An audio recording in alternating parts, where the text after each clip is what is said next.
عید کے دن دیر ہو جاتی ہے جی دوسرے دن جلدی کٹنے شروع ہو جاتے ہیں. اب یہ کہ گوشت فروش ایک تو قصاب جو ہے یہ ملتا نہیں ہے, یہ پکڑ لیتے ہیں آتا جاتا جو ہوتا ہے نا, جو ستلی نہیں کاٹ سکتے وہ گلا کیسے کاٹیں گے, وہ پھر وہ دوپہر تک لگے ہوتے ہیں, موٹی جیسا ہڈی کا بھی قیمہ بنا رہے ہوتے ہیں, سمجھے. یہ ہوتا تو یوں بھی لیٹ ہو جاتا ہے.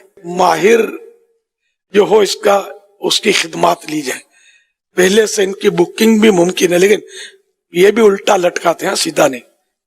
ذبح کیا ادھر بھاگے ادھر بھاگے, آپ انتظار کرتے رہے. اس میں یہ کہ پہلے اس سے بات ہو جائے کہ پہلے ہمارا کام, یہ ہاں بول دیں گے, یہ پھر بھی بھاگ جاتے ہیں.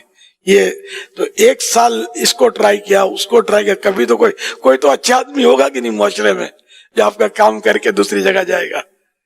یا ایک بچہ چھوڑ دیتے ہیں نا, اب وہ بیچارہ وہ سیکھتا رہتا ہے, کھال کو چھلنی بناتا رہتا ہے, ادھر کٹ مارا ادھر ٹک مارا, اور لوگوں کو اس کی سمجھ شاید پڑتی نہیں ہے کہ ایک بھی کٹ لگ گیا کھال میں اس کا دام گر گیا. کٹ نہیں لگنا چاہیے. یہ اپنا جو کرتے ہیں نا, اپنا بیچنے والا, یہ ٹک نہیں لگے رہیں گے, اتنی احتیاط کریں گے. لیکن یہ قربانی کے مال میں یا دوسروں کی بھی جب شادیوں میں وغیرہ جانور کاٹے پھر پرواہ نہیں ہوتی, اتنا گوشت چلا جاتا ہے, اتنا گوشت پھینک دیتے ہیں, حالانکہ پونچھڑی پھینک دیتے ہیں. حالانکہ یہ پونچھ جو بڑے جانور کی ہوتی ہے نا, اس کا گوشت سے بیچتے ہیں. عام دنوں میں یہ کچھ بھی نہیں پھینکتے, سب بکتا ہے.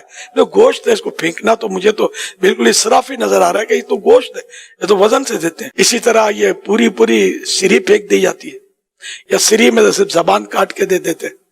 حالانکہ عام دنوں میں یہ اس کو وزن سے بیچ رہے ہوتے ہیں. یہ آدمی کرے کیا, اتنا مسئلہ ہوتا ہے, کھال میں اتنا گوشت ضائع ہو رہا ہوتا ہے. چھچڑے کے نام پر یہ نکال لیتے ہیں بوٹیاں, چربی کے نام پر بوٹیاں نکال لیں گے, اور یہ اپنے پھینکنے کی ٹوکری میں پھینک دیتے ہیں. اس سے الگ وہ پیسے کما رہے ہوتے ہیں.